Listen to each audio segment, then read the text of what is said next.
What is it like for the owner of a Lamborghini STO and a McLaren 600 LT to track his cars for the very first time at a Sound of Speed experience event?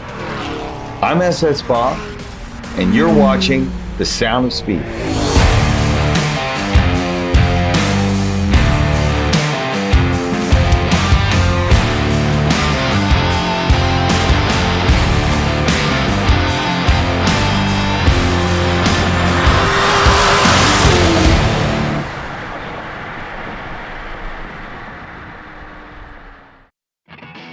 It's a beautiful day here at Nelson Ledges Road Course in Garrettsville, Ohio. Today we're hosting a Sound of Speed experience event where the mix of supercars we have is just awesome, and our focus is on the Lamborghini STO and Mclaren 600 LT owner experience. We begin the day with a light breakfast as everyone gathers to meet each other, and our crew helps with helmet fitment before we start the driver's meeting. The driver's meeting is structured to get everyone familiar with the track, its layout, and equip them with a basic understanding of flags and track driving safety protocol. The car owners are really excited to get started, but they always listen critically before getting on track with their expensive, unique, and often rare cars. We follow an accelerated learning best practices approach through a tell me, show me, let me try, using 3 20-minute lead follow sessions. After the driver's meeting, we get everyone out on track for the lead follow sessions. These enable each new driver 5 or 6 laps to follow an experienced driver. Now this creates a shared understanding of track turns, proper driving lines, braking zones, and allows owners to get a feel for car dynamics at a highway speed before private sessions later in the day, where they'll approach maximum speeds for their level of driving comfort and experience. Now each 20-minute lead follow session includes a pit stop after 15 minutes for a 5-minute debrief to answer any questions about the track turns, proper lines, braking zones, and the unique car characteristics that an owner experiences before heading back out for another session. These debriefs are critical because automobiles like the Lamborghini STO and McLaren 600 LT that are built for the track, these cars can lull you into a sense of false security. So it really is critical to do the lead follow sessions and really understand your car before you do a private session.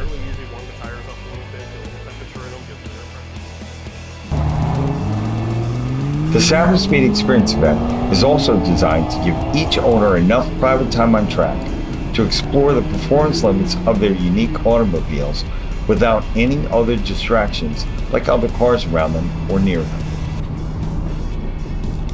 Without a supportive, non-competitive, and safe track environment, many owners will never experience the performance potential of their awesome cars on track and the excitement and adrenaline rush that comes with that experience.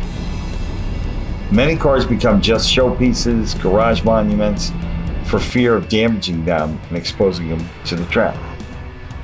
Now the Sound of Speed does everything possible to alleviate that fear. The event builds confidence throughout the day. It lets owners have fun and gradually explore the limits of their cars in a safe and supportive learning environment. As the day progresses and confidence on track increases, owners can combine their private time slots with others, if they choose, to create longer, semi-private sessions. Today, the Lamborghini STO and McLaren 600 LT owner combined the sessions so that he and one of his trusted best friends could experience these world-class supercars running and playing on track together at the same time. Now on this day, some experienced sedan supercar owners also combined sessions to mix it up with a 1200 horsepower Super Snake, which will feature in another video.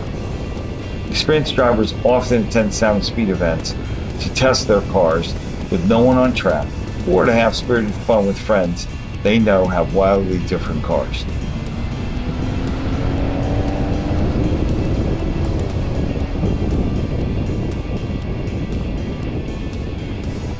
Now sometimes an owner may push their supercar to limits where the result is unexpected. They don't have enough seat time in their car on track, and they don't have enough laps on a particular track to understand the more technical aspects of mastering corners at high entry speeds. Now, naturally, as your confidence builds throughout the day, you want to push the car harder and harder. In this case, my buddy driving the McLaren 600 LT is in a car that's really tuned for tracks like Nelson. However, he's about to push it on the back straight coming out of turn 9 into 10 and through 11, which is called the kink. This set of compound curves is subtle, but you've got to set the tires going in. You've got to stay on the gas throughout as you increase speed or stay on the speed, or this happens. You get a 360 view of those curves and you help mow the grass. Now, thankfully, he and the car recovered after mowing the lawn in his private session, but no one else was on the track. And Nelson has spacious green grass buffers and rubber tire walls that also work to slow cars down so you mitigate the impacts of going off track if it happens. Now, there's just no way to explain the end of the day and the exhilaration that people have experienced, but to listen to some of the participants' excitement. What a ride, baby! What a ride with the man! He went for about an 85%. Oh, man! Wow. That was unbelievable. My hero. Wow. That was exhilarating. That guy's faster than me. Oh my gosh. That's unbelievable. Whew. Amazing, man. Amazing. So, Eric, Craig, how'd you like today? What did you think of it? I had a great time, great track. I appreciate you guys putting it on. Good, Yeah. A lot of fun. You've never been on a Yep, track? never been on a track, so before? I learned quite a bit. Started out a little slow and picked up a few things, but didn't want to push it too much. But yeah, really enjoyed it. Nice event. Cool. And you want to tell us a little bit about your last run? Yeah. Well, I guess I got a little bit too confident for my abilities, and I ended up spinning out the McLaren 600 LT. Fortunately, I did not hit anything. Managed to keep it on 4 wheels. It's all in one piece. But definitely a learning experience for me too. To maybe a little less confidence next time. Oh, cool. Maybe you need a Very nicer cool. car next time. Oh yeah, there you go, A Craig. little faster, yeah. I'm sure you got Somewhere, one. yeah. Got one for Yeah. somewhere. So no, thanks for coming. Thank you. Hope, enjoyed it. Hope to see you at the next. Thanks, buddy. Appreciate it. Thanks for bringing beautiful. Absolutely.